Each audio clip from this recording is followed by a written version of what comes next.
سیدنا و مولانا محمد مبارک وسلم وصلی علیہ الصلاۃ والسلام علیک یا شفیع المذنبین وعلی آلک و اصحابک یا رحمت للعالمین۔ افضل ہے کل جہاں سے گھرانہ حسین کا، افضل ہے کل جہاں سے گھرانہ حسین کا، نبیوں کا تاجدار ہے نانا حسین کا۔ اور ایک پل کی تھی بس حکومت یزید کی، ایک پل کی تھی بس حکومت یزید کی، صدیاں حسین کی زمانہ حسین کا۔ بعد از حمد و صلات لائق عزت و تکریم میرے بزرگوں، دوستوں اور بھائیوں، اور میری دونوں جانب اسٹیج پہ جلوہ گر مسلک حقہ اہل سنہ والجماع کے مقتدر علماء ذی احتشام ثنا خوانان مصطفیٰ، اور خصوصاً بالخصوص آج کی اس محفل کے میزبان اہل معلیٰ اور عزیزم حافظ عابد حسین صاحب اور جملہ میلاد کمیٹی، اور میرے برادر مکرم پیکر اخلاص و محبت استاذ الحفاظ قاری شیخ محمود عباسی صاحب زید مجدہ، اور میری آواز جہاں تک جا رہی ہے تمام حضرات کو السلام علیکم ورحمۃ اللہ وبرکاتہ۔ حضرات گرامی مرتبت، وقت کافی ہو چکا ہے، میں بغیر کسی تمہید کے چند باتیں حضور نبی کریم صلی اللہ علیہ وآلہ وسلم کی اہل بیت اطہار اور خصوصاً بالخصوص نواسہ رسول شہزادہ مصطفیٰ اور شہزادہ گلگوں قبا راکب دوش مصطفیٰ امام عالی مقام سیدنا امام حسین رضی اللہ تعالیٰ عنہ کے حوالے سے آپ کے سامنے عرض کرتا ہوں۔ سب سے پہلے تو یہ بات آپ سمجھ لیں کہ رسول اللہ صلی اللہ علیہ وسلم کی اہل بیت اطہار سے محبت کرنا، خانوادہ مصطفیٰ سے محبت، یہ ہم پہ فرض ہے، یہ ہم پہ فرض ہے۔ اور کوئی بندہ اگر نمازی ہے، حاجی ہے، زکوٰۃ دیتا ہے، عبادات ریاضات بجا لاتا ہے، لیکن اس کے دل میں رسول اللہ کی اہل بیت اطہار سے پیار نہیں ہے تو اس کا کوئی عمل بھی قابل قبول نہیں، اس کا کوئی عمل بھی قابل قبول نہیں ہے۔ اور یہ بات کوئی مقررانہ نہیں ہے۔ سیدنا امام شافعی رحمہ اللہ تعالی، آپ کا فرمان ہے، آپ فرماتے ہیں یا اہل بیت رسول اللہ صلی اللہ علیہ وسلم حبکم فرض من اللہ فی القرآن انزل۔ آپ فرماتے ہیں رسول اللہ کی اہل بیت، اے خاندان رسالت، اے خانوادہ مصطفیٰ، آپ کی یہ شان ہے کہ آپ کی محبت کی فرضیت کو رب نے قرآن میں بیان فرمایا، رب نے قرآن میں بیان فرمایا۔ اور آپ کی عظمت اور شان یہ ہے کہ من عظیم الفخر انکم من لم یصلی علیکم لا صلاۃ، کہ جو آپ پر درود و سلام نہ پڑھے رب اس کی نماز ہی قبول نہیں فرماتا۔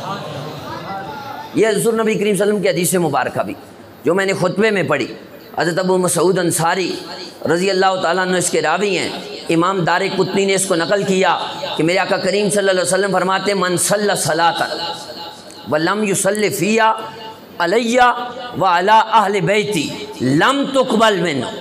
حضور فرماتے ہیں کہ جو بندہ نماز پڑھے اور نماز میں مجھ مصطفیٰ پر اور میری اہل بیت اطہار پر درود و سلام نہ پڑھے، رب اس کی عبادت اٹھا کے اس کے منہ پر مارتا ہے، اس کی عبادت قبول نہیں کی جاتی، اس کی عبادت قبول نہیں کی جاتی۔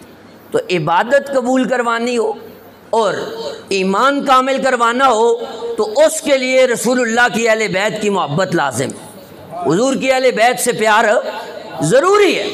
اور آپ شاید بڑے دیر سے بیٹھے ہوں تو یہ سمجھتے ہوں گے کہ ہم بیٹھے ہیں رسول اللہ کی اہل بیت کے لیے تو ہم آئے ہیں تو ہمیں کیا ملے گا؟ ہمیں کیا ملے گا؟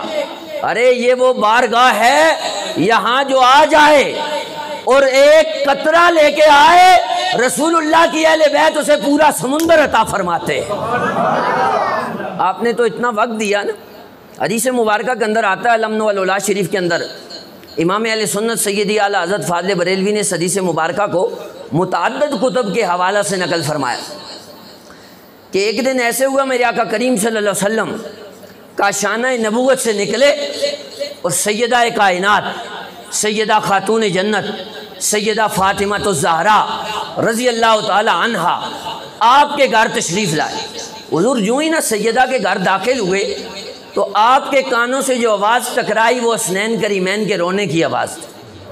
حسنین کریمین کے رونے کی آواز تھی۔ حسنین کریمین رو رہے تھے۔ حضور نبی کریم صلی اللہ علیہ وسلم نے سیدہ سے پوچھا کہ بیٹی فاطمہ کیا بات ہے، حسنین کیوں رو رہے ہیں؟ تو سیدہ خاتون جنت رضی اللہ تعالیٰ عنہ نے عرض کی کہ بابا جان حسنین کریمین بھوکے ہیں، انہوں نے کھایا کچھ نہیں ہے اور بھوک کی وجہ سے رو رہے، بھوک کی وجہ سے رو رہے۔ حضور واپس پلٹے نا دروازے میں کھڑے ہو گئے۔ حدیث کے راوی سیدنا فاروق اعظم حضرت فاروق اعظم فرماتے ہیں حضور نے نا صحابہ کو مخاطب کیا، فرمایا صحابہ کسی کے پاس کھانے کے لیے کچھ ہے تو لے آئے، حسنین بھوکے۔ حضرت فاروق اعظم رضی اللہ تعالیٰ عنہ فرماتے ہیں میں یہ ارادہ کرتا تھا کہ میں جاؤں اور کچھ لے آؤں، لیکن میں ابھی سوچ ہی رہا تھا اور پروگرام بنا ہی رہا تھا کہ حضرت عبد الرحمن ابن عوف بھاگ گھڑے ہوئے، دوڑتے ہوئے گئے نا گھر میں، اپنی زوجہ سے پوچھا کہ گھر میں کچھ کھانے کے لیے؟ تو آپ کی زوجہ نے بتایا کہ گھر میں کچھ تھوڑا سا آٹا ہے اور گھی ہے۔ فرمایا فوراً اس آٹے کی روٹیاں بناؤ۔ انہوں نے روٹیاں بنائی، 2 روٹیاں بنی، 2 روٹیاں بنی اور ان کے اوپر گھی لگایا، رومال کے اندر لپیٹا۔ حضرت عبد الرحمن ابن عوف واپس آئے، حضور کی بارگاہ میں پیش کر دی، حضور کی بارگاہ میں پیش کر دی۔ حضور اندر چلے گئے، اندر گئے نا، جا کے سیدہ کو دیں وہ 2 روٹیاں یا پراٹھے آپ کہہ سکتے ہیں جو کہ اوپر گھی لگا ہوا، سیدہ کو دی۔ سیدہ نے وہ حسنین کریمین کو 2 روٹیاں کھلائیں جی۔ تو حضور کا تعلق حسنین کریمین سے ایسا تھا کہ حسنین کریمین نے وہ روٹیاں کھائیں، وہ مسکرائے، حضور مسکرائے، حضور مسکرائے۔ کیوں؟ اس لیے کہ حضور فرماتے ہیں نا کہ من احبہما فقد احبنی ومن ابغضہما فقد ابغضنی۔ فرمایا جس نے حسن و حسین سے محبت کی ہے اس نے مجھ مصطفیٰ سے محبت کی ہے، اور جس نے حسن و حسین سے بغض رکھا ہے، ان سے دشمنی رکھی ہے، کوئی یہ نہ سمجھے کہ اس کی دشمنی صرف حسن و حسین سے ہے، بلکہ اس نے مجھ مصطفیٰ سے دشمنی رکھی ہے۔ حضور کا یہ تعلق تھا۔ حضور مسکرائے، واپس پلٹے۔ اب آپ ملاحظہ کریں کہ حضرت عبد الرحمن ابن عوف لائے کیا تھے؟ 2 روٹیاں۔ کتنی؟ 2 روٹی۔ 2 روٹیوں کی کیا قیمت ہوتی؟ 20 روپے ایک روٹی کے ہوتے ہوں جی۔ زیادہ تبدیلی کا مزہ ہم لے رہے ہیں تو 50 کی ہو گئی ہوگی جی، اور اگر یہ صورتحال رہی تو 100 تک چلی جائے گی، یہی ہوگا بس۔ 3 سال تو گزر گئے نا جی، تو 2 بھی گزر جائیں گے تو یہاں تک ہی پہنچے گی۔ برحال میں اس سے بھی نا زیادہ بات کر دیتا ہوں، بھائی بہت زیادہ ہے تو 500 کی ایک لگا لو جی، تو 2 روٹیاں آ گئی 1000 روپے کی۔ اب یہ لائے حضرت عبد الرحمن ابن عوف، آپ کہیں گے ہم اتنی دیر سے بیٹھے ہیں، اتنی دیر میں بندہ کوئی مزدوری کرے وہ سینکڑوں روپے کما سکتا ہے۔ میں نے کہا ہاں کما سکتا ہے، لیکن آؤ اہل بیت کے لیے بیٹھنے والوں، حسنین کریمین کا ذکر سننے والوں، جو حسنین کریمین کے لیے آیا ہے حضور کی بارگاہ سے اسے کیا ملتا ہے؟ حضور واپس پلٹے، دروازے میں آئے، حضرت عبد الرحمن ابن عوف کو مخاطب کیا، فرمایا عبد الرحمن ابن عوف کفاک اللہ امر الدنیا، کفاک اللہ امر الدنیا۔ فرمایا عبد الرحمن ابن عوف تیری دنیا کو رب کفایت کرے، رب کفایت کرے، تجھے دنیا میں کوئی کمی نہیں ہوگی، یہ بدلہ ہے دنیا میں۔ اور فرمایا وَأَمَّا الْآخِرَةُ فَأَنَا لَكَ ضَامِنٌ، فرمایا رہی بات آخرت کی تو عبد الرحمن بن عوف ان 2 روٹیوں کے بدلے میں میدان محشر میں آنا اور 2 روٹیوں کے بدلے میں جنت مجھ مصطفیٰ سے لے جانا، جنت مجھ مصطفیٰ سے لے جانا، اس لیے کہ تو نے حسنین کے لیے یہ روٹیاں پیش کی، تو آپ نے یہ وقت حسنین کریمین کے لیے نکال، اس لیے کہ حضور کو بہت زیادہ پیار، اور امام حسین عالی مقام رضی اللہ تعالیٰ عنہ کا تو سارا بچپن حضور کے کندھوں پہ گزرا، حضور کے کندھوں پہ گزرا۔ ایک جگہ پہ میں نے یہ کہا حضور کے کندھوں پہ امام حسین علی مقام کا بچپن گزرا، ایک بندہ کہنے لگا تو کیا ہو گیا؟ وہ حضور نانے ہیں، نانے اپنے نواسوں کو کندھوں پہ اٹھاتے رہتے۔ میں نے کہا یہ عام نانا نہیں ہے، یہ عام نانا نہیں ہے، تمہیں کیا پتا کہ اس نانے کے کندھے پہ جو سوار ہو جائے وہ کہاں پہنچ جاتا ہے۔ میں نے کہا مسند احمد بن حنبل اٹھاؤ کہ جب مکہ فتح ہوتا ہے جی، تاجدار کائنات مکہ میں داخل ہوتے ہیں جی فاتحانہ انداز سے، اور حضور کا انداز یہ ہے، حضور اپنے اونٹ پہ سوار ہیں لیکن میرے آقا کا سر مبارک جھکا ہوا ہے، سر مبارک جھکا ہوا ہے، حضور داخل ہو رہے ہیں مکہ میں، اور یہی وہ دن ہے حضور نے سارے لوگوں کو بتا دیا کہ ہاشمی بھی کھڑے ہیں، قریشی بھی کھڑے ہیں، لیکن وہ بلال جو حبشہ سے آیا تھا آج جب نوازنے کا وقت آیا تو تاجدار کائنات نے کعبے کی چھت پہ حضرت بلال کو چڑھایا، فرمایا بلال چڑھو کعبے کی چھت پہ اذان دو، تو حضرت بلال بھی نا جب اذان دینے لگے نا تو رک کے، حضور نے فرمایا بلال کیوں رک کے ہو، اذان دو۔ حضرت بلال عرض کرنے لگے یا رسول اللہ اذان تو آگے بھی دیتا تھا، آپ کے ساتھ جہاں بھی ہوتا سفر و حضر میں، مدینہ طیبہ میں، لیکن جب اذان دیتا تھا تو رخ کعبے کی طرف کرتا تھا، آقا آج تو آپ نے کعبے کی چھت پہ چڑھا دیا، رخ کدھر کروں؟ میرے آقا نے فرمایا بلال اگر یہ کعبہ ہے تو میں مصطفیٰ کعبے کا بھی کعبہ ہوں، رخ میری طرف کر، اذان دینا شروع کر دے۔ بریلی کا تاجدار بولا کہ حاجیوں آؤ شہنشاہ کا روزہ دیکھو، کعبہ تو دیکھ چکے اب کعبے کا بھی کعبہ دے۔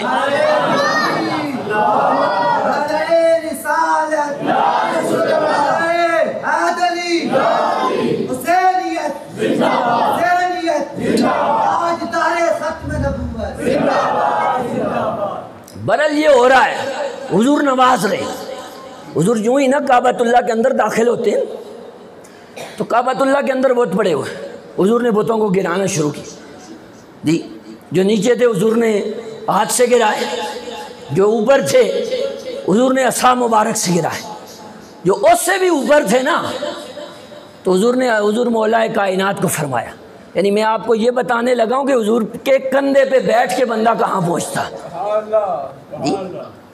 حضور نے نا مولا کائنات کو فرمایا علی میرے کندھوں پہ سوار ہو جاؤ، میرے کندھوں پہ سوار ہو جاؤ اور ان بتوں کو گرا دو۔ لیکن یہ بات میں نظریے کی کرنا چاہتا ہوں کیونکہ میں سنی ہوں اور ہم اس علی کو بھی مانتے ہیں کہ جو علی تاجدار کائنات کے کندھوں پہ سوار ہوئے ہیں، اور ہم اس ابو بکر صدیق کو بھی مانتے ہیں کہ جس ابو بکر صدیق کے کندھوں پہ خود تاجدار کائنات سوار ہوئے تھے۔ اس لیے سنی کا سینہ کھلا ہے، کشادہ اسے کوئی مسئلہ نہیں ہے۔ حضور نے فرمایا علی کندھوں پہ سوار ہو جاؤ۔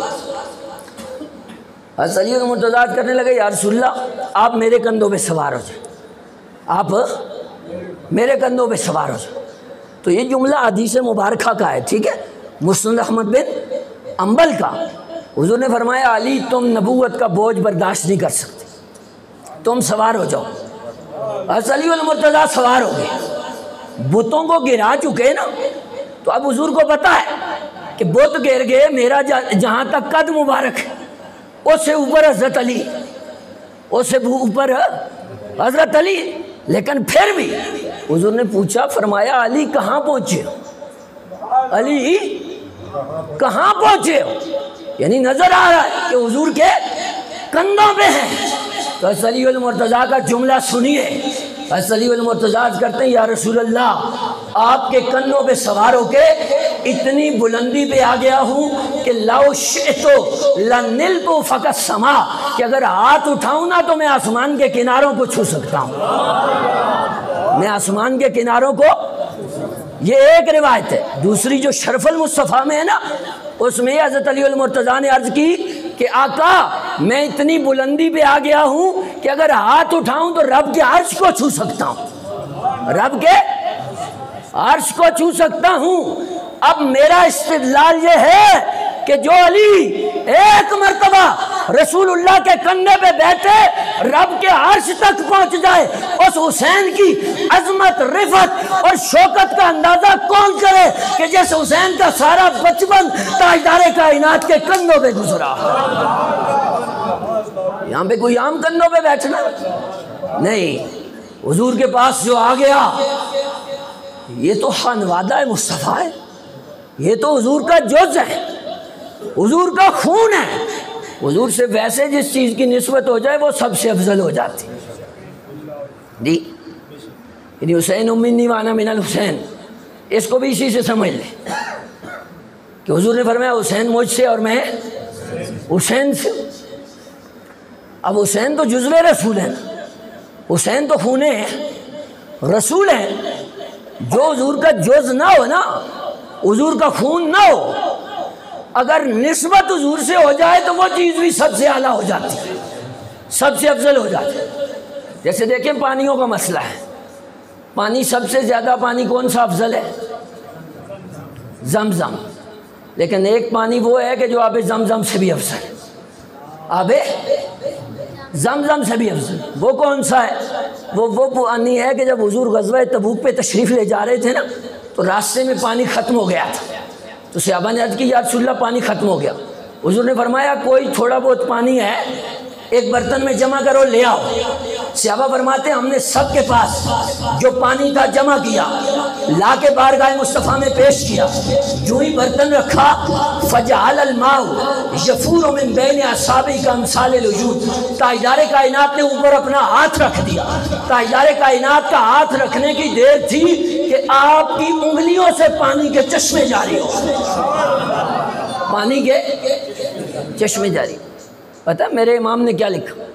امام اہل سنت سیدی اعلیٰ حضرت فاضل بریلوی رضی اللہ تعالیٰ، آپ فرماتے ہیں ویسے آب زمزم سب سے افضل ہے، لیکن وہ پانی جو حضور کی انگلیوں سے نکلا ہے نا، یہ آب زمزم سے بھی افضل ہے، یہ آب زمزم سے بھی افضل ہے۔ وجہ یہ ہے کہ اس کو نسبت ہے میرے آقا سے، اس کو نسبت ہے میرے آقا سے۔ امام اہل سنت نے تو پوری دلیل نا تفصیلاً ذکر کی۔ آپ نے فرمایا آب زمزم کیا ہے کہ وہاں جناب اسماعیل کے پاؤں لگے، ادھر جناب اسماعیل نبی ہیں، یہاں امام الانبیاء ہیں، ادھر ان کے قدم ہیں، اور یہاں تاجدار کائنات کے دستے مقدس ہیں۔ اس لیے حضور کی انگلیوں سے نکلا ہوا پانی سارے کائنات کے پانیوں سے افضل ہے۔ تو پانی کی نسبت اگر حضور سے ہو جائے تو پانی سارے پانیوں سے افضل ہو جاتا ہے۔ تو اس حسین کی عظمت، رفعت اور شوکت کا اندازہ کون کرے کہ جو صرف نسبت نہیں رکھتا بلکہ جزو رسول ہے، خون رسول ہے، ایسا خون رسول کہ حضور فرماتے ہیں حسین منی وانا من الحسین، کہ میں مصطفیٰ حسین سے ہوں اور حسین مجھ مصطفیٰ کریم سے ہے۔ اور یہ علماء بیٹھے ہیں، آپ پوچھیں یہ تو پانی ہے نا جی،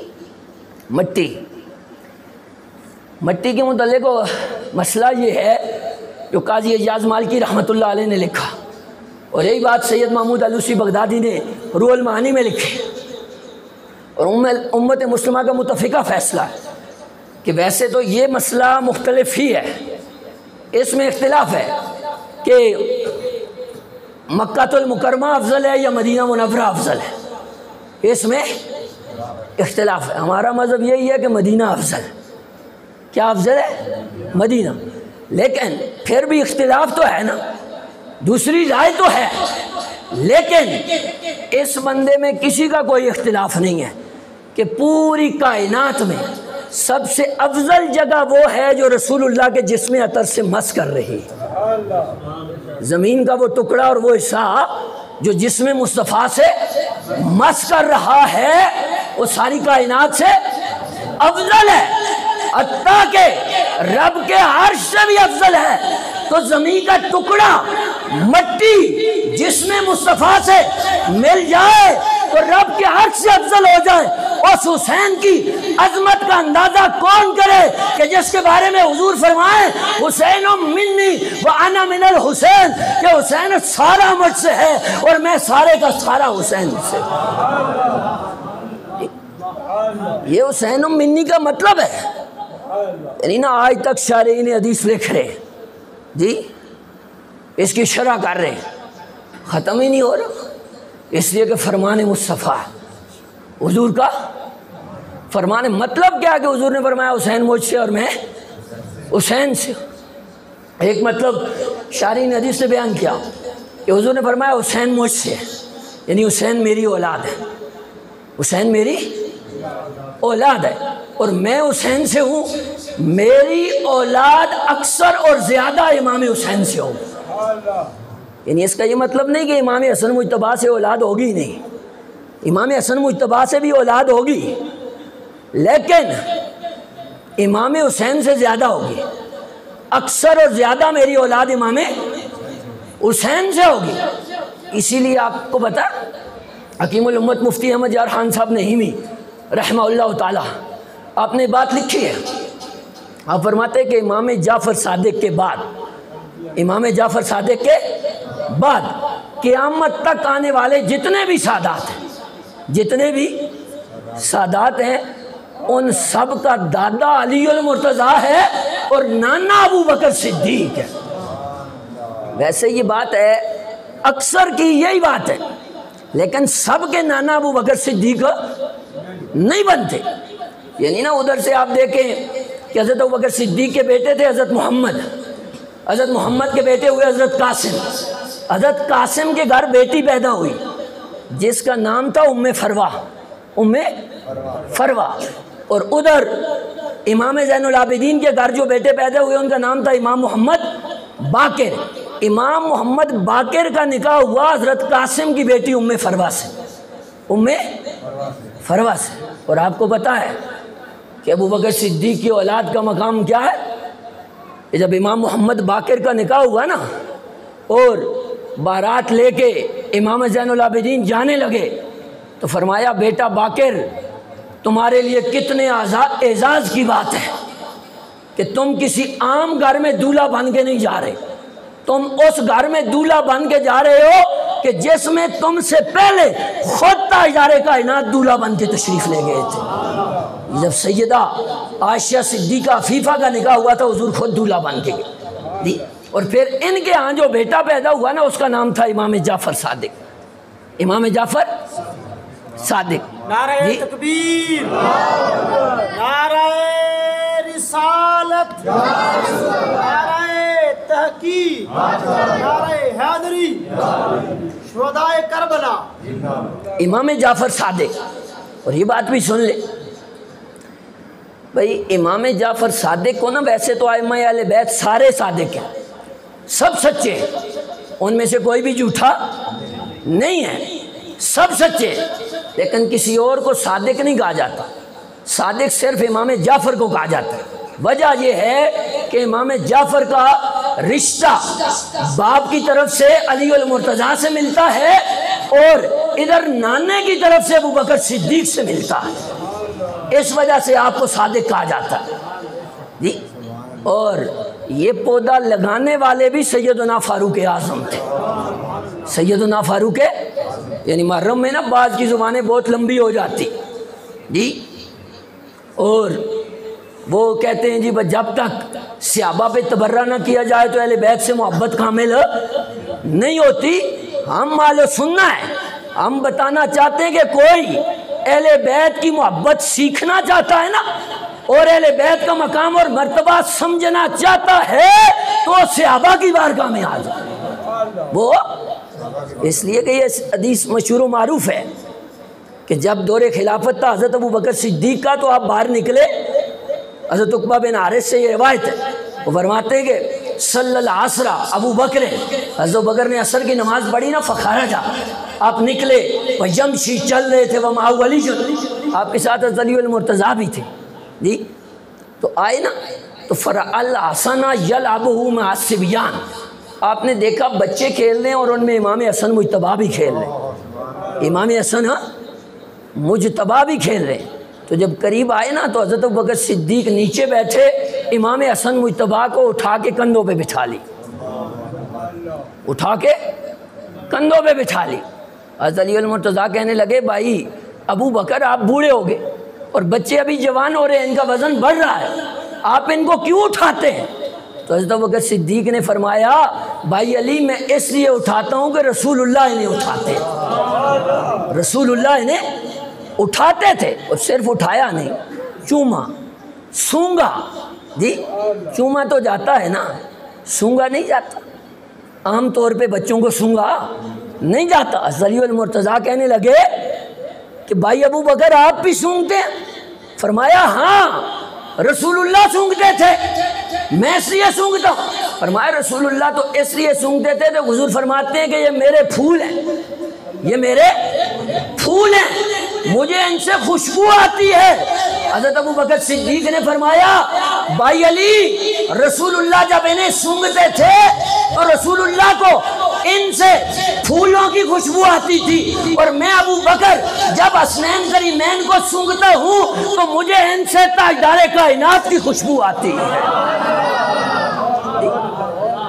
ایسے مقام اور مرتبہ آپ نے سمجھنا ہو نا تو صحابہ کی بارگاہ میں آ جائے، صحابہ آپ کو سمجھا دیں گے کہ اہل بیت کا مقام اور مرتبہ کیا ہے، حسنین کریمین کی شان کیا ہے۔ تو میں آپ کو یہ بتا رہا ہوں کہ یہ پودا لگانے والے فاروق اعظم دی، جب ایران فتح ہو رہا ہے نا، یزدجر آخری بادشاہ تھا ایران کا، تو اس کی 3 بیٹیاں آئیں، تو سب سے بڑی بیٹی تھی نا شیر بانو جی، مال غنیمت میں جب آئی تو دینے کا وقت آیا کہ کس میں کے نکاح میں دی جائے، تو بعض لوگوں نے کہا جی کہ امیر المومنین حضرت فاروق اعظم کا دور ہے، لوگ کہنے لگے کہ آپ اپنے بیٹے کے نکاح میں دے دیں اس وجہ سے کہ یہ شہزادی ہے، آپ کا بیٹا بھی شہزادہ ہے۔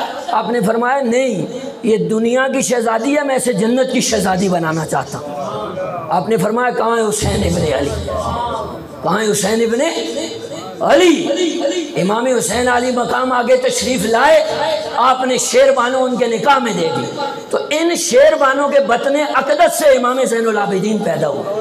امام زین العابدین کے آگے بیٹے امام محمد باقر، ان کے بیٹے امام جعفر صادق، ان کے بیٹے امام موسیٰ کاظم، ان کے بیٹے امام علی رضا، ان کے بیٹے امام تقی، پھر امام نقی، پھر امام حسن عسکری اور امام محمد مہدی تک، یہ ساری اولاد ہے امام محمد باقر کی، اور امام محمد باقر بیٹے امام زین العابدین کے، اور امام زین العابدین امام حسین علی مقام کے، اور امام حسین علی مقام کے نکاح میں شیر بانو کو دینے والے فاروق اعظم ہیں، دینے والے فاروق اعظم۔ تو اس وجہ سے فاروق اعظم سے پوچھو کہ اہل بیت کی محبت کیا ہے۔ تو بہرحال میں بات یہ کر رہا تھا، حضور نے فرمایا حسین مجھ سے اور میں حسین سے ہوں، اس کا ایک مطلب یہ ہے کہ حسین میری اولاد ہے، وہ میری اولاد سے، اور میری اکثر اور زیادہ اولاد حسین سے ہوگی۔ اس کا ایک مطلب یہ بھی بیان فرمایا شارحین حدیث نے کہ حضور نے فرمایا حسین مجھ سے، کیا مطلب؟ کہ حسین کے جتنے بھی فضائل و کمالات ہیں وہ میری وجہ سے، وہ میری وجہ سے، اور میں حسین سے ہوں۔ میرے کمالات کا مظہر اتم کوئی دیکھنا چاہتا ہے تو امام حسین علی مقام کو دیکھ لے، وہ امام حسین علی مقام کو دیکھ لے۔ اور تیسرا مطلب شارحین حدیث فرماتے ہیں حسین مجھ سے ہے، میں حسین سے ہوں۔ حضور نے فرمایا اس کا مطلب یہ ہے کہ ولادت سے لے کر شہادت تک، میدان کربلا تک حسین کو میری وجہ سے جانا جائے گا۔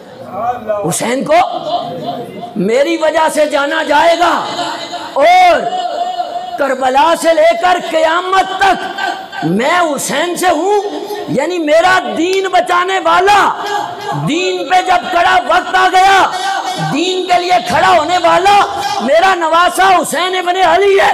قیامت تک دین کو اگر پہچانا جائے گا تو حسین ابن علی سے پہچانا جائے گا۔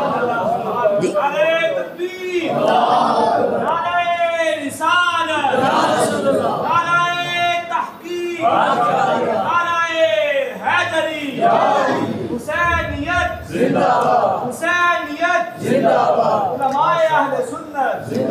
تو حسین مجھ سے ہے، میں حسین سے، میں حسین سے۔ اور آپ کے لیے ایک بات کر کے آگے بڑھنا چاہتا ہوں، اور پھر میں اختتام کی طرف بھی لا رہا ہوں ساتھی۔ جی حضور نے فرمایا حسین مجھ سے ہے، میں حسین سے، اس کا مطلب آپ سمجھے۔ جی مفسرین کرام فرماتے ہیں سورہ نمل کے اندر کہ جب اللہ کے نبی نا سلیمان علیہ السلام آ رہے تھے تو آگے وہ چونٹیاں تھیں، تو چونٹیوں کی جو سردار چونٹی تھی نا، وہ باقی چونٹیوں سے کہنے لگی کہ اپنے اپنے بلوں میں داخل ہو جاؤ، سلیمان علیہ السلام کا لشکر آ رہا ہے، کہیں بے دھیانی میں وہ تمہیں اپنے پاؤں کے نیچے نہ رون ڈالے۔ جی اب یہ بات اس نے کر دی۔ اس وقت اللہ کے نبی سلیمان علیہ السلام ایک روایت کے مطابق 3 میل کے فاصلے پر تھے، ایک روایت کے مطابق 30 میل کے فاصلے پر تھے۔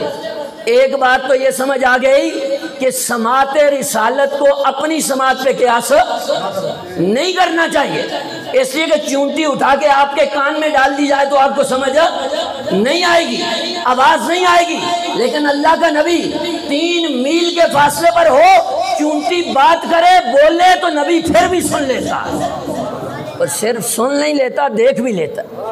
آپ جب قریب آئے نا تو اب وہاں پہ سینکڑوں چونٹیاں تھیں، آپ نے اسی چونٹی کو جو سردار چونٹی تھی، بول رہی تھی، بات کر رہی تھی، اسی کو اٹھایا، اسی کو اٹھایا، اٹھا کے نا اپنے ہاتھ پہ رکھا، ہاتھ پہ رکھ کے آپ فرمانے لگے اللہ کے نبی سلیمان علیہ السلام کے چونٹی یہ بتا کہ اس وقت ساری کائنات میں سب سے افضل کون ہے، سب سے افضل کون ہے؟ وہ چونٹی کہنے لگی اللہ کے نبی سلیمان علیہ السلام ایک لمحہ پہلے کا بھی مجھے نہیں پتا اور ایک لمحہ بعد کا بھی مجھے نہیں پتا، لیکن اس وقت ساری کائنات میں سب سے افضل میں چونٹی ہوں، میں چونٹی۔ اللہ کے نبی سلیمان علیہ السلام فرمانے لگے کہ اس کی دلیل کیا ہے، اس کی دلیل کیا ہے، بات سننے کے قابل۔ چونٹی کہنے لگی کہ ایک لمحہ پہلے کا مجھے نہیں پتا، ایک لمحہ بعد کا بھی نہیں پتا، لیکن اس وقت میں ساری کائنات سے اس لیے افضل ہوں کہ مجھے نبی کا ہاتھ مل گیا، مجھے نبی کا ہاتھ مل گیا۔ آپ اندازہ کریں چونٹی کو اگر نبی کا ہاتھ مل جائے تو چونٹی کہتی ہے کہ میں ساری کائنات سے افضل ہوں۔ اس حسین کی عظمت کا اندازہ کون کرے کہ جس کے بارے میں حضور فرمائے کہ حسین سارا مجھ سے ہے اور میں سارا حسین سے ہوں، میں سارا حسین سے، اور حسین حضور سے تھے، حسین حضور سے تھے۔ اس کا نظارہ کربلا میں ہوتا، اس کا نظارہ کربلا میں ہوتا۔ میں 1-2 باتیں کر کے بات ختم کر رہا ہوں، لیکن یہ بھی بتا دوں ہم کربلا ایسے نہیں بیان کرتے جیسے یار لوگ بیان کرتے۔ جی یار لوگ تو وہاں بھی حسین کو منگتا بنا رہے ہیں نا، یہی کہتے ہیں نا، مولویوں کی یہی تقریریں ہوتی۔ بلکہ ایک وہ اسلام آباد کا پیر ہے، اس کی تو ایک منقبت ہے، اس میں کہتا ہے 2 گھونٹ پانی تو مانگا تھا، کوئی دریا تو نہیں مانگا تھا۔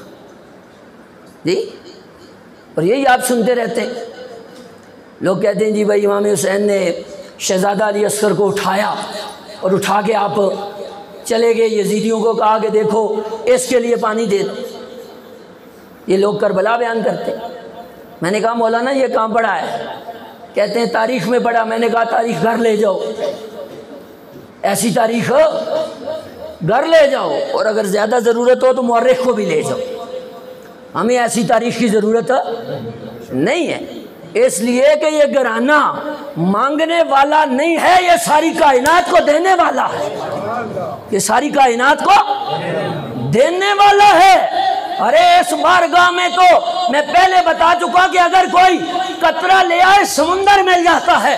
رب کعبہ کی قسم ہے، جو بارش ہوتی ہے صدقہ امام حسین علی مقام کا، آپ کو اور مجھے جو رزق ملتا ہے یہ صدقہ امام حسین علی مقام کا، ساری کائنات آپ کا صدقہ کھاتی جی، یہ کون ہو سکتا ہے؟ اور دیکھیں نا، یہ ایک ویسے آپ کی عقل میں یہ بات آتی ہے، میری عقل میں تو نہیں آتی، کہ بندہ اگر غیرت مند ہو نا تو وہ لڑائی لڑ رہا ہو تو وہ دشمن کے آگے ہاتھ نہیں پھیلاتا، دشمن کے آگے ہاتھ نہیں پھیلاتا۔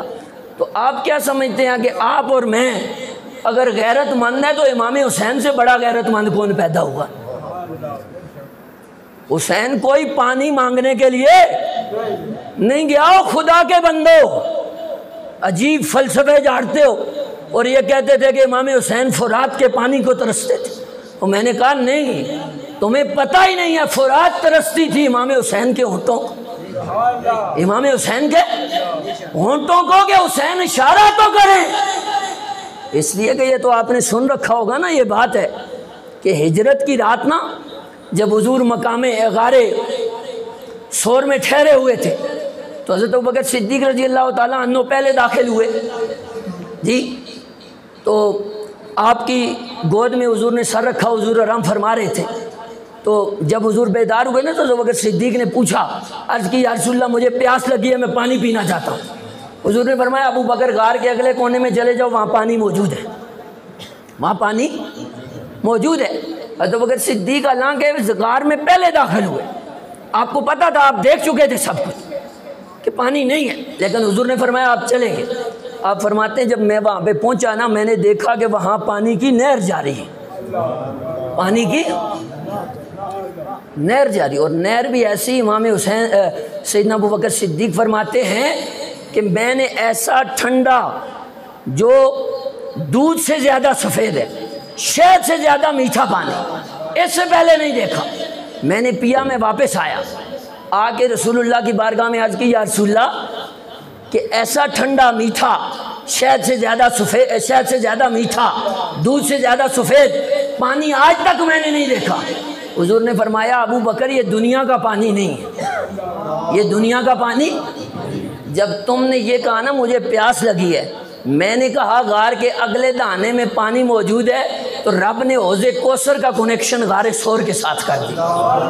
غارے تو آپ مجھے بتائیں کہ جو نانا ابو بکر صدیق کے لیے حوض کوثر کا کنیکشن غار ثور کے ساتھ کروا سکتا ہے، وہ نانا حوض کوثر کا کنیکشن میدان کربلا کے ساتھ نہیں کروا سکتا؟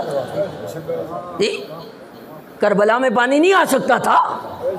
ارے آ سکتا تھا، اس لیے حسین کو مانگنے کی ضرورت نہیں تھی۔ حسین تو امتحان دے رہا تھا، حسین تو امتحان دے رہا تھا، اس لیے کربلا باقی طرح آپ سنتے رہتے ہیں۔ اس وجہ ہم جو کربلا بیان کرتے ہیں نا وہ اسی طرح بیان کرتے ہیں کہ حسین مانگنے والا نہیں تھا، حسین دینے والا، حسین دینے والا۔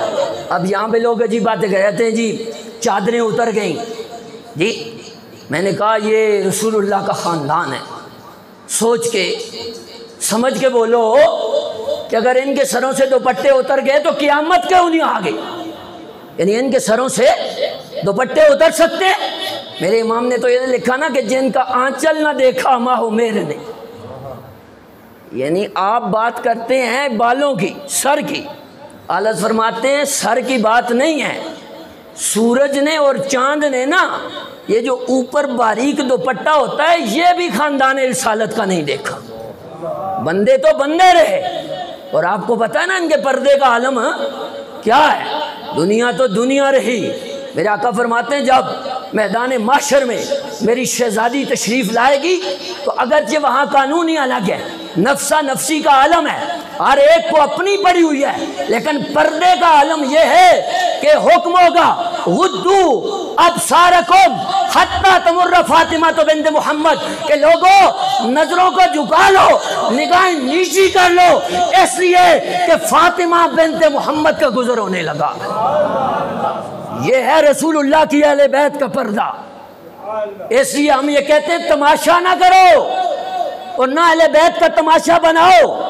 آج یہ لوگ بنائے پھرتے ہیں جن کا یہ شر جاگتا ہے نا محرم الحرام میں 10 دن کے لیے 30 دن کے لیے 40ویں تک وہ اہل بیت کا تماشا کرتے ہیں، اور ہم تماشا کرنے والے نہیں، ہم رسول اللہ کی اہل بیت کے خادم، حضور کی اہل بیت کے خادم ہیں۔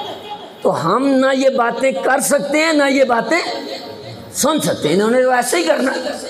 وہ عبداللہ ابن عمر سے نہیں پوچھا تھا کسی کعبۃ اللہ کی طواف کرتے ہوئے، کہنے لگا عبداللہ ابن عمر رضی اللہ تعالیٰ عنہ سے جی کہ اگر احرام پہ مچھر کا خون لگ جائے تو کیا حکم ہے؟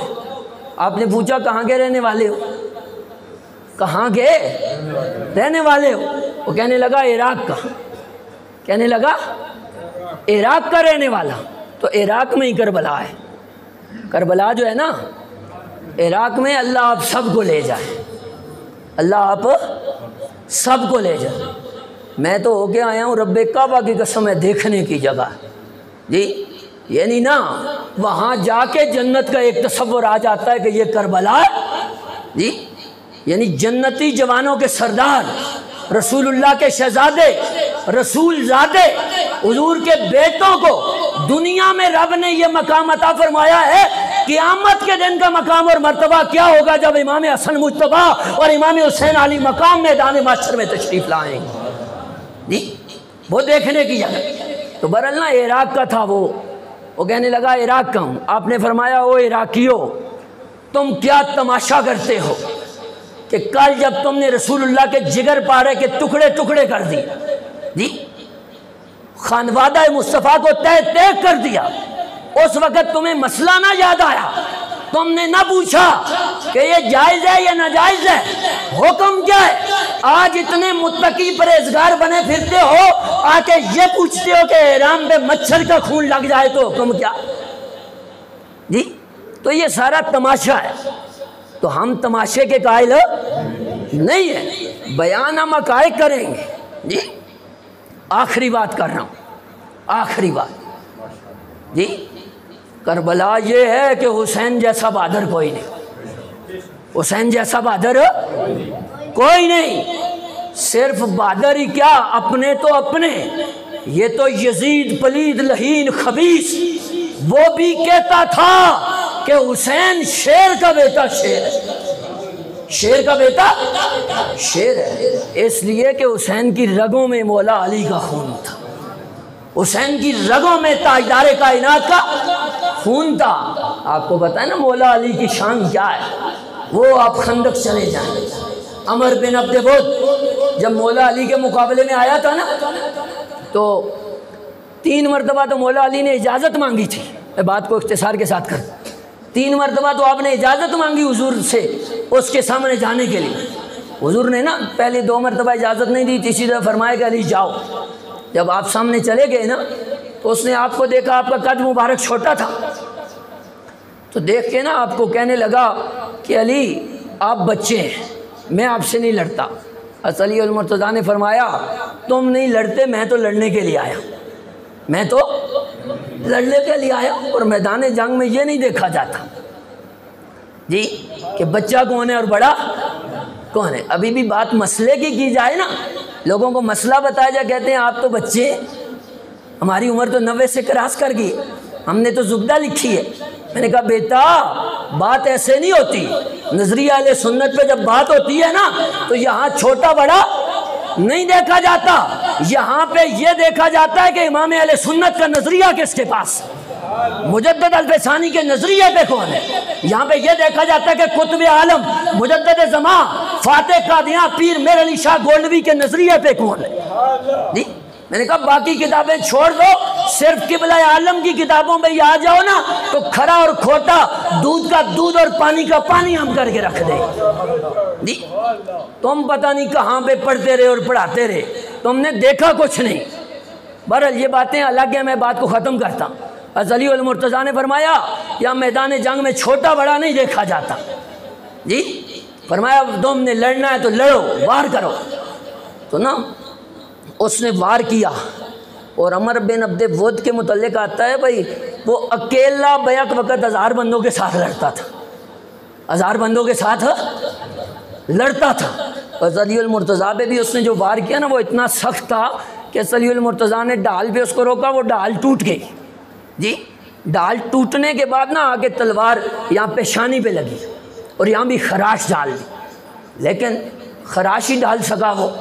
جب خراش ڈال چکا نا تو علی المرتضیٰ نے فرمایا سنبھلو اب علی کا وار آتا ہے، اب علی کا وار آتا ہے۔ تو علی المرتضیٰ نے وار کیا، سر پہ اس نے کھود پہنا ہوا تھا، ہیلمٹ لوہے کا۔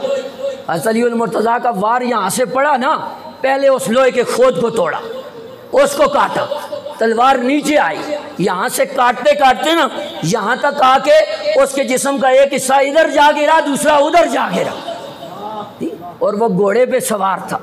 وار رکا نہیں ہے علی کا، یہ علی کا وار ہے، یہ علی کا وار ہے۔ اس علی کا بیٹا میدان کربلا میں لڑ رہا ہے، حسین کوئی عام بندہ نہیں ہے، اس علی کا بیٹا جو میدان کربلا میں اکیلا 40,000 کے مقابلے میں کھڑا۔ یعنی ایسا ہوتا ہے ایک بندہ آپ نے کبھی دیکھا، وہ چند بندوں کے سامنے نہیں ٹھہرتا، لیکن حسین کی رگوں میں علی المرتضیٰ کا خون ہے۔ حسین میدان کرب و بلا میں اکیلا 22,000 ہی لے لیں، کم روایت سب سے کم جو ہے وہ 12,000 کی، 12,000 کے مقابلے میں اکیلے امام حسین علی مقام کھڑے جی۔ تو علی المرتضیٰ کا وار ابھی رکا نہیں ہے، وار نیچے آیا نا، وہ گھوڑے پہ سوار تھا جی۔ تو گھوڑا بھی کٹ کے نا 2 حصوں میں تقسیم ہو گئے، 2 حصوں میں تقسیم ہو گئے۔ جنگ ہو رہی تھی جبل صلہ پہ، صلہ نام کی جو پہاڑی ہے اس پہ، اور گھوڑے کا جسم جب کٹ کے 2 حصوں میں تقسیم ہوا نا، وار پھر بھی نہیں رکا، جا کے تلوار نیچے پتھر پہ لگی، پتھر پہ بھی سوراخ ہو گئے۔ اور 1970 تک جن لوگوں نے دیکھا ہے ہمارے بزرگ وہ کہتے ہیں 1970 تک وہ سوراخ باقی رہا، 70 کے بعد ان نجدیوں نے مٹا دیا جی۔ تو یہ علی ہے، اور پتہ ہی ہے سوار کی قیمت کیا ہے۔ حضور نے جب یہ دیکھا نا حضور مسکرائے، فرمایا صحابہ سنو، ضربۃ علی جن یوم خندقہ افضل من عبادت امتی الی یوم القیامہ۔ فرمایا علی کا وار کیا ہے؟ فرمایا قیامت تک میری امت کے اعمال ایک پلڑے میں رکھے جائیں، اور علی المرتضیٰ کا یوم خندق کے دن کیا جانے والا وار ایک پلڑے میں رکھا جائے، علی المرتضیٰ کا ایک وار پوری امت کے اعمال سے افضل اور بہتر ہے۔ اس علی کا بیٹا لڑ رہا ہے۔ تکبیر، نعرہ رسالت، نعرہ حیدری جی، حسینیت زندہ باد، یزیدیت مردہ باد۔ حسین لڑ رہے ہیں کربلا، اور امام حسین علی مقام یوں نہیں لڑنے والے۔ امام حسین کی بھی یہ شان بعض مورخین نے بیان کی ہے کہ آپ پینا الحمدللہ بیک وقت 1000 بندے سے لڑ لیتے، لیکن میں آپ کی شجاعت بتانا چاہتا ہوں آپ کو، یہ تو نا رب کی طرف سے مقدر ہو چکا تھا، اور دوسرا نماز کا وقت آ چکا تھا، ورنہ نتیجہ کوئی اور ہی ہوتا، نتیجہ کچھ اور ہی ہوتا۔ اس لیے کہ ابن زیاد اور ابن سعد تو پکار اٹھے تھے، یعنی لشکر کا میمنہ چلا گیا، میسرہ چلا گیا، قلب پہ امام حسین نے جب حملہ کیا نا تو تتر بتر ہو کے رہ گئے یزیدی جی، فوج بکھر گئی اور آپس میں گتھم گتھا ہو گئے، ان کے سر مولی گاجر کی طرح کٹ کے گرنے لگے۔ ابن سعد کہنے لگا کیا ہو گیا تمہیں؟ تاریخ یہ لکھے گی کہ ایک بندے نے 40,000 کو تحت کر دیا، لیکن جن تو ان کی قسمت ساتھ دے گئی کہ نماز کا وقت آ گیا، نماز کا وقت آ گیا، اور حسین نے سب کو چھوڑ کے توجہ نماز کی طرف مرکوز کر دی، توجہ نماز کی طرف مرکوز کر دی۔ تو میں آپ کو یہ بتانا چاہتا ہوں کہ یہ حسین کی عظمت ہے، حسین شجاع ہے، اور اتنا شجاع ہے حسین کہ سیدہ زینب رضی اللہ تعالیٰ عنہ فرماتی ہیں جب یزیدیوں نے یہ اعلان کیا نا چلو کوڑے دوڑاؤ اور حسین کے خیموں پہ چڑھا دو۔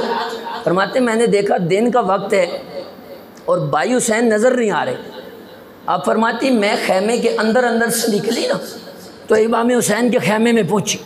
وہاں جب میں پہنچی تو میں نے دیکھا کہ میرے بھائی حسین تپتی ریت ہے، اس پہ دو زانو بیٹھے ہوئے ہیں، وہاں پہ سر رکھا ہوا ہے، آرام فرما رہے، سر رکھ کے آرام فرما رہے۔ آپ کہیں گے یہ کیسی شجاعت ہے؟ میں نے کہا یہی شجاعت ہے، اس لیے کہ بڑے سے بڑا پہلوان ہو نا، اس کو پتا ہو کہ 10 بندے مجھے مارنے کے لیے باہر کھڑے ہیں، اسے پھولوں کا بستر بچھا کے آپ کہیں آپ سو جاؤ، وہ سو جائے گا، اسے نیند نہیں آئے گی جی۔ تو یہاں حسین کو پتا ہزاروں کھڑے ہیں اور پھر پھولوں کا بستر نہیں ہے، کربلا کی تپتی ہوئی ریت ہے، لیکن حسین کو اپنے نانے کے مشن کا، نانے کے مشن کے سچا ہونے کا اتنا یقین ہے، اتنا یقین ہے، اتنا یقین ہے کہ حسین پھر بھی سر زانووں پہ رکھ کے آرام فرما رہا، اس لیے کہ یہ عشق ہے، یہ عشق ہے۔ یعنی جو لوگ یہ سمجھتے ہیں نا بھائی یہ دب جائیں گے، پابندی لگا دو، جماعت کو بین کر دو جی، لیڈر کو 90 دن کے لیے پہلے بند کر دو، چونکہ ملک میں قانون تو ہے کوئی نہیں جی، 90 دن اور بڑھاؤ اور بند کر دو۔ میں نے کہا جو کچھ مرضی ہے کر لو، یہ عشق ہے، عشق کبھی ہار نہیں مانتا۔ آپ کا واہ ہی نہیں پڑا کسی سے، خدا کے بندو تم نے دیکھا کیا؟ تمہیں پتا کیا ہے کہ عشق کیا ہوتا ہے؟ عشق بھی کبھی ہار مانتا ہے؟ جو ہار مان جائے وہ عشق نہیں ہوتا۔ عشق یہ ہوتا ہے کہ 72 تن ہوتے ہیں، ادھر ہزاروں ہوتے ہیں، عشق ٹکرا جاتا ہے اور پھر قیامت تک کے لیے یزیدیت کو مٹا جاتا ہے اور اپنا نام سر بلند کر جاتا ہے جی۔ اور اقبال یہ کہنے پہ مجبور ہو جاتا ہے کہ داغ سجود گر جبیں پر پڑ گیا تو کیا، داغ سجود گر جبیں پر پڑ گیا تو کیا، کوئی تو ایسا سجدہ کر کے زمین پر نشان جی۔ اقبال کہتا ہے پیشانی رگڑ رگڑ کے ماتھے سیاہ کرنا جی یہ کمال نہیں ہے، یعنی ویسی کسی کی پیشانی پہ آیا ہو تو وہ معاف کیجئے گا، اس کا نہیں کہہ رہا، لیکن بعض بندے خود رگڑ رگڑ کے پیشانیاں کالی کرتے رہتے جی، ان کو اقبال کہتا ہے۔ اقبال کہتا ہے داغ سجود گر جبیں پر پڑ گیا تو کیا، کوئی تو ایسا سجدہ کر کے زمین پر نشان ہے۔ اقبال کہتا ہے سجدہ کرنا ہے تو امام حسین علی مقام جیسا کر، کہ کربلا کی سرزمین پہ نشان باقی ہے اور قیامت تک رہے گا، اس لیے کہ حسین جیسا کوئی نہیں، حسین کے گھرانے جیسا کوئی نہیں، افضل ہے کل جہاں سے گھرانہ حسین کا، نبیوں کا تاجدار ہے نانا حسین کا، ایک پل کی تھی بس حکومت یزید کی، صدیاں حسین کی، زمانہ حسین کا، وآخر دعوانا الحمد